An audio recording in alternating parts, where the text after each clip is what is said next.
Hi, this is Jen Rubin, editor-in-chief of The Contrarian. I'm delighted to have with us Colin Seeberger from CAP, who's going to take us through what this deal is, what it isn't, where we go from here on the ACA. Colin, what is actually in the deal? Sure. So the deal continues funding for the federal government through January 30th.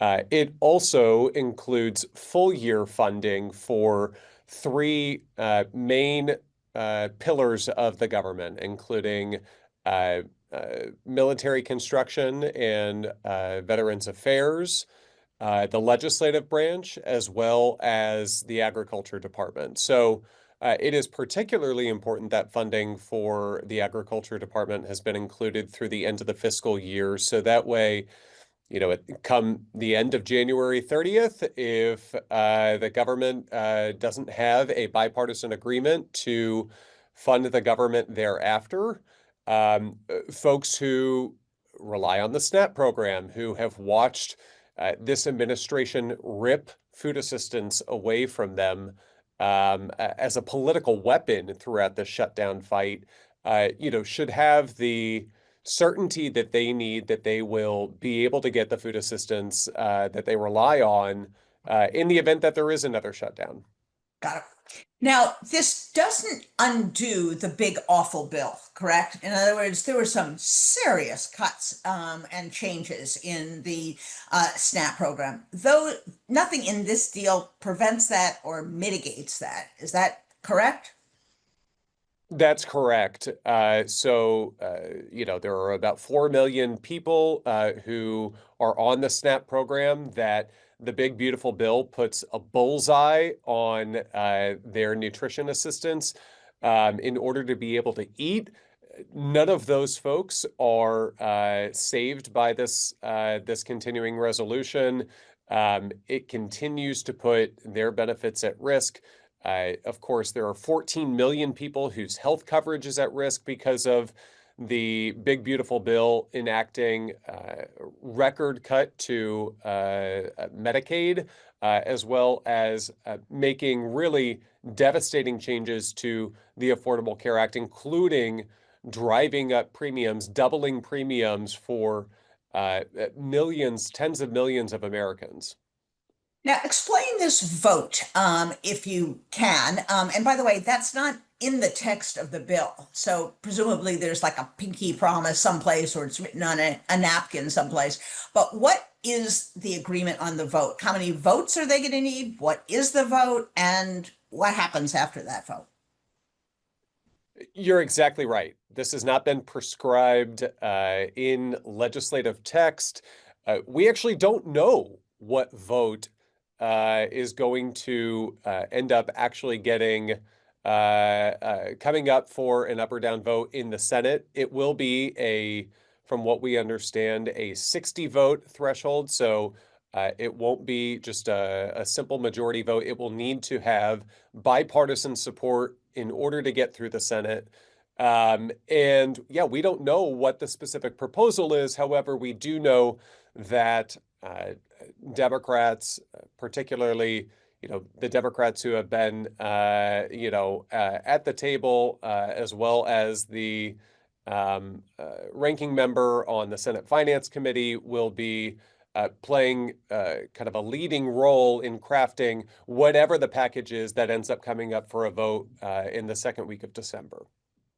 Now, let's say they have a vote. Let's say by some miracle, Republicans in the Senate decide, oh, it's a bad thing to raise people's healthcare premiums by 200% or 300%. Is there any agreement in the House to take a vote? Not at all. And this may shock you. I'm not a believer that suddenly we are going to see members of the same party that have voted to repeal the Affordable Care Act more than 100 times over the course of the last 15 years are going to wake up and suddenly give a damn about people having access to affordable health care. Republicans knew that healthcare premiums were going to skyrocket in 2026. Heck, they knew a whole lot of tax policies were going to expire at the end of this year. And it's why in their big, ugly bill, they voted to extend the tax cuts for billionaires, for people who don't need them, businesses who don't need them. With the top 1% getting over $1 trillion in new tax cuts, but they didn't lift a finger to help the tens of millions of Americans who are set to see their premiums double. So count me in the skeptical camp that we're going to see Senate Republicans just wake up, read the tea leaves of last week's elections that sent a real clear message to folks all over the country that uh, people are sick and tired of the high cost of living in this country. They Absolutely. feel it when they pay their rent or their mortgage. They feel it when they pay their utility bills, and they certainly feel it when they pay for the cost of healthcare. Um, Absolutely. and yet, at the same time, we know, this will supposedly get a vote in the Senate, if you believe the pinky promises, the handshake, but it does nothing to mean that Speaker Johnson is, say this bill does pass the Senate, there's no commitment from Speaker Johnson that this bill is going to get a vote in the House. And I think, we'd all have to be pleading ignorance to think that Republicans are going to step up to the plate and help people when they've been spending the entire year trying to rip healthcare away and drive up costs for everyday Americans. Absolutely. There was a lot of talk way back when, like 40 days ago, that one of the gets would be some guardrails to prevent these rescissions. Because even with these appropriations bills, if Trump suddenly says, oh, I'm going to send a rescission, I don't want to spend this money after all. Currently, at least in the posture that the Senate Democrats have taken and the House Democrats, the Senate Republicans and the House Republicans have taken is okay, we'll just rip up the work we just did. Did this do anything to prevent the rescissions? It did not, at least in the legislative text. From what we understand, there are protections in the language of the text as it relates to the reductions in force that the administration announced after the start of the shutdown. It also includes protections for any new reductions in force that the administration could have made until the end of this continuing resolution that runs through January 30th.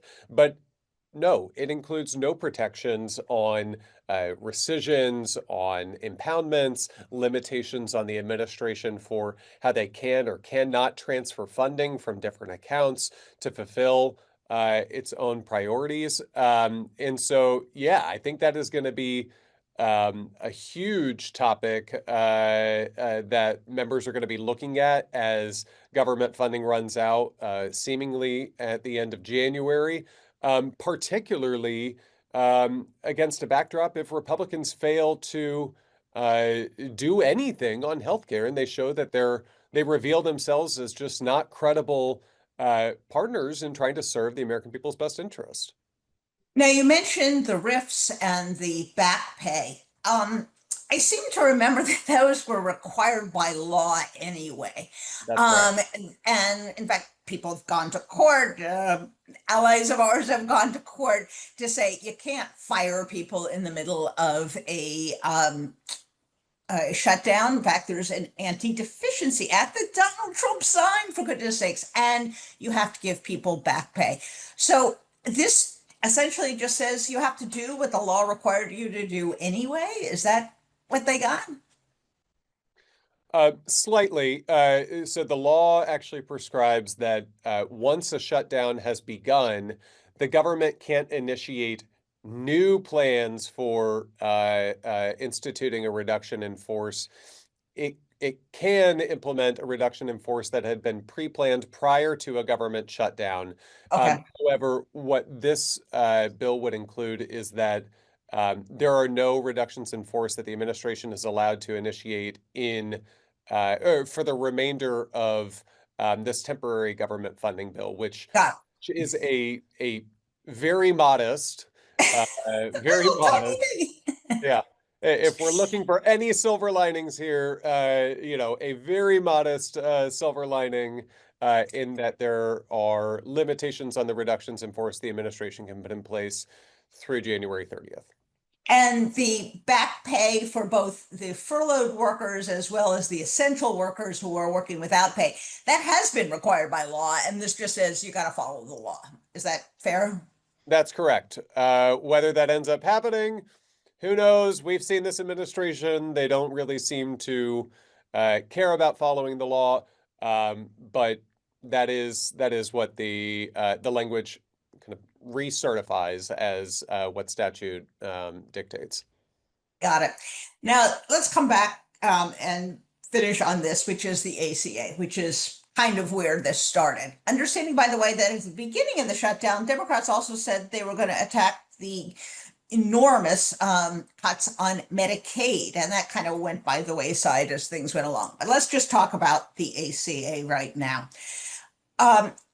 By the time this vote comes around in December, virtually everyone will have gotten their notice of what their health care is going to cost, and their premiums are going to cost, what their plans are going to cost for next year.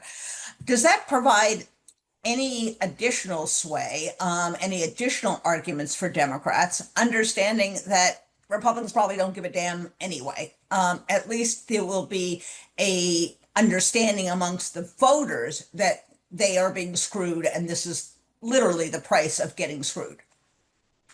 Yeah, I mean, I think that's exactly right. This vote that is coming up in the Senate is, I think, going to make painstakingly clear to the American people about, who supports lowering their healthcare costs and, who's not willing to lift a finger to do anything about it. We know that 24 million Americans are staring down huge premium increases next year. We also know, it's going to be interesting timing here.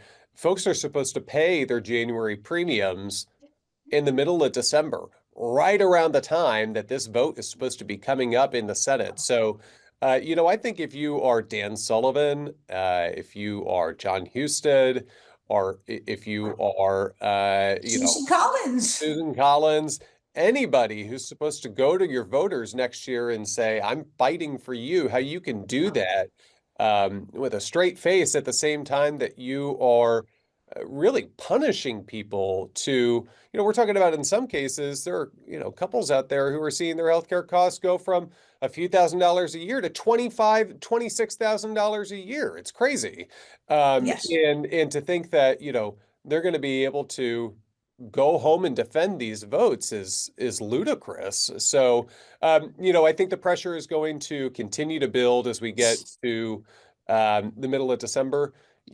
Whether that is going to have any sort of impact on members, I am skeptical, especially, when we saw the huge public outcry from the public against these SNAP cuts in the big ugly bill, or the historic Medicaid cuts in the big ugly bill. And they didn't care at all. All they cared about was following Donald Trump's orders. So I think unless the president gets involved and sees this as, what he admitted last week, has been a huge disaster for the party politically. I think unless he gets involved and says, okay, you guys should cut some sort of deal here, I don't see a lot of Republicans signing on board to actually help people out. Well, Colin, thank you so much for all you do and all the clarity you bring to this. We rely on Cap, as our contrarians know, for the nitty-gritty details, which are essential so people know exactly what is happening. So as this pans out, I'm sure we will have you and your friends at Cap back again. Thanks so much for joining us. Happy to do it. Thanks, Jen.